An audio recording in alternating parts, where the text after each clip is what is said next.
大家好，ဒီနေ့မှာတော့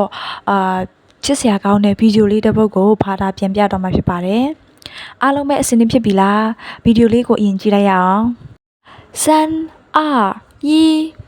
我家猪哪儿去了？半天没回消息了，该不会是被别的老母猪骗走了吧？ခလေးလေးကဒီဗီဒီယိုထဲမှာဒီစာကြောင်း၅ကြောင်းကိုပြောတော့ပါတယ်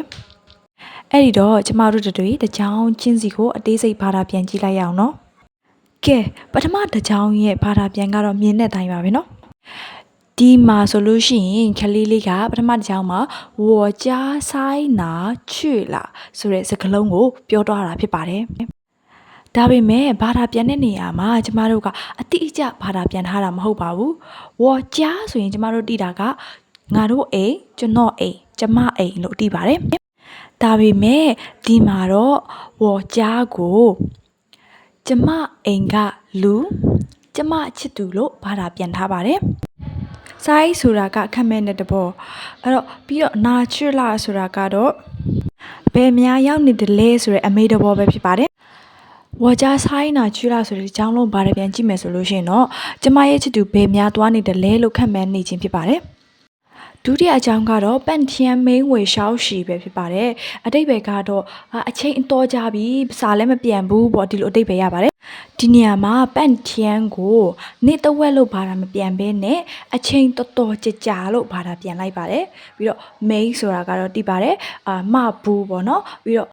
ဝေရှောက်ရှီမှာဆိုလို့ရှိရင်တော့ဝေဆိုတာကတော့ပြန်တာရှောက်ရှီဆိုတာကတော့ message ပေါ့နော်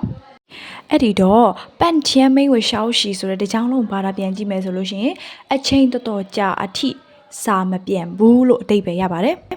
နောက်တစ်ကြောင်ကတော့ကိုင်းဘူးဝှေ့ရှစ်ပဲဖြစ်ပါတယ်ဒီစာကြောင်းမှာဆိုလို့ရှိရင်မိန်းကလေးကမဟုတ်မှလွဲရောဆိုပြီးတော့မှသူ့ချစ်သူကိုတန်တရားဝင်နေတဲ့ပုံစံနဲ့ပြောချင်းဖြစ်ပါတယ်နောက်ဆုံးကြံတဲ့အကြောင်းကိုကျွန်မကပေါင်းပြီးတော့မှဘာသာပြန်ပေးပါမယ်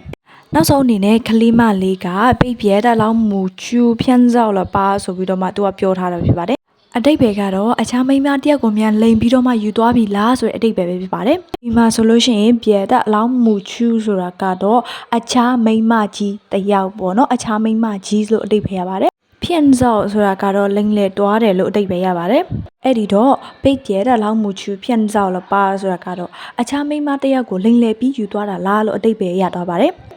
ကဲဗီဒီယိုလေးကိုဘာသာပြန်ထားတဲ့ save title နဲ့တကွာနောက်တစ်ချိန်ကြည့်လိုက်ရအောင်我家猪哪儿去了？半天没回消息了，该不会是被别的老母猪骗走了吧？